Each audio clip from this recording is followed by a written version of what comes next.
Hello friends, السلام علیکم and welcome to Faisal T V. دوستو، اسلام کی تاریخ میں بہت کم ایسے مشہور فاتحین گزرے ہیں جن کو مسلمانوں کے علاوہ غیر مسلم بھی عزت کی نگاہ سے دیکھتے ہیں۔ ان کی بہادری، رحم دلی اور دانش مندی کے قائل ہو کر ان کی مثالیں دیتے ہوں۔ ان میں سے ایک مشہور نام صلاح الدین ایوبی کا ہے۔ الناصر صلاح الدین بن یوسف بن ایوب، جنہیں عام طور پر صلاح الدین ایوبی کے نام سے جانا جاتا ہے، ایوبی سلطنت کے بانی تھے۔ وہ نہ صرف تاریخ اسلام بلکہ تاریخ عالم کے مشہور ترین فاتحین و حکمران میں سے ایک ہیں۔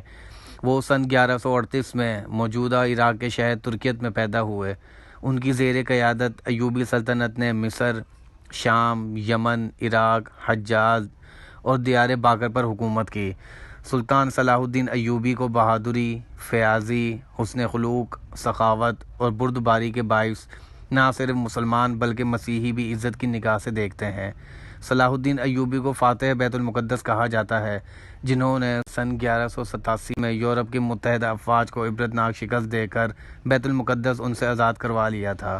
سلطان صلاح الدین نسلاً کرد تھے۔ وہ سن 1138 میں کردستان کے اس حصے میں پیدا ہوئے جو اب عراق میں شامل ہے۔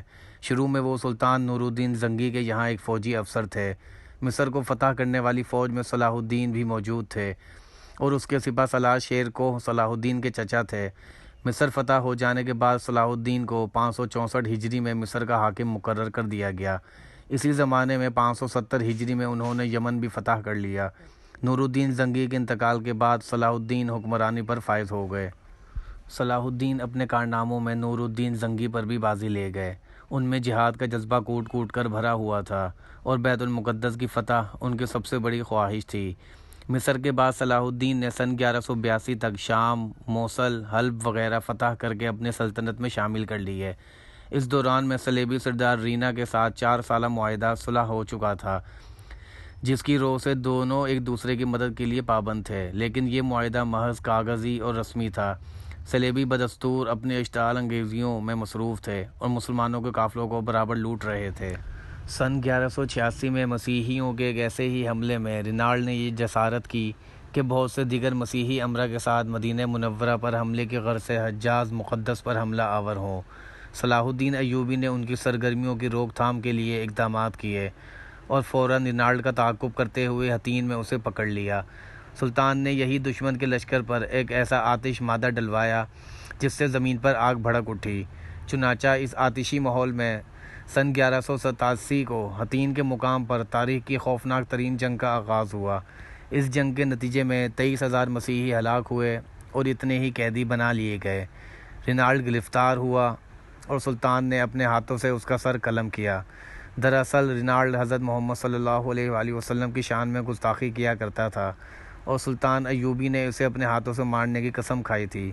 یہی وجہ ہے کہ اس کے اتحادی بادشاہ کے ساتھ وہی سلوک کیا جیسا ایک بادشاہ دوسرے بادشاہ کے ساتھ کرتا ہے، لیکن رینالڈ کے جرائم بہت سنگین تھے۔ اس جنگ کے بعد اسلامی افواج مسیحی علاقوں پر چھا گئی۔ حتین کی فتح کے بعد صلاح الدین نے بیت المقدس کی طرف رخ کیا۔ ایک ہفتے تک خون ریزی جنگ کے بعد مسیحیوں نے ہتھیار ڈال دیے اور رحم کی درخواست کی۔ بیت المقدس پورے 88 سال بعد دوبارہ مسلمانوں کے قبضے میں آیا اور تمام فلسطین سے مسیحی حکومت کا خاتمہ ہو گیا۔ بیت المقدس کی فتح صلاح الدین ایوبی کا عظیم الشان کارنامہ تھا۔ انہوں نے مسجد اقصیٰ میں داخل ہو کر نور الدین زنگی کا تیار کردہ منبر اپنے ہاتھوں سے مسجد میں رکھا۔ اس طرح نور الدین زنگی کی خواہش ان کے ہاتھوں پوری ہوئی۔ صلاح الدین نے بیت المقدس میں داخل ہو کر وہ مظالم نہیں کیے جو اس شہر پر قبضے کے وقت مسیحی افواج نے کیے تھے۔ صلاح الدین ایک مثالی فاتح کی حیثیت سے بیت المقدس میں داخل ہوئے۔ انہوں نے زر فدیہ لے کر ہر مسیحی کو امان دے دی اور جو غریب فدیہ نہیں ادا کر سکے ان کے فدیے کی رقم صلاح الدین اور ان کے بھائی ملک عادل نے خود ادا کی۔ بیت المقدس پر فتح کے ساتھ یروشلم کی وہ مسیحی حکومت بھی ختم ہو گئی جو فلسطین میں سن 1099 سے قائم تھی۔ اس کے بعد جلد ہی سارا فلسطین مسلمانوں کے قبضے میں آ گیا۔ بیت المقدس پر تقریباً 761 سال مسلسل مسلمانوں نے حکومت کی۔ سن 1948 میں امریکہ، برطانیہ اور فرانس کی سازش سے فلسطین کے علاقے میں یہودی سلطنت قائم کی گئی اور بیت المقدس کا نصف حصہ یہودیوں کے قبضے میں چلا گیا۔ سن 1967 کے عرب اسرائیل جنگ میں بیت المقدس پر اسرائیلیوں نے قبضہ کر لیا۔ امید ہے کہ آپ کو ویڈیو پسند آئی ہوگی، تو ویڈیو کو لائک کمنٹ شیئر کرنا نہ بھولیں، اور ایسی ہی انٹرسٹنگ ویڈیوز دیکھنے کے لیے فیصل ٹی وی کو سبسکرائب کریں۔ اپنا بہت زیادہ خیال رکھیں۔ اللہ حافظ۔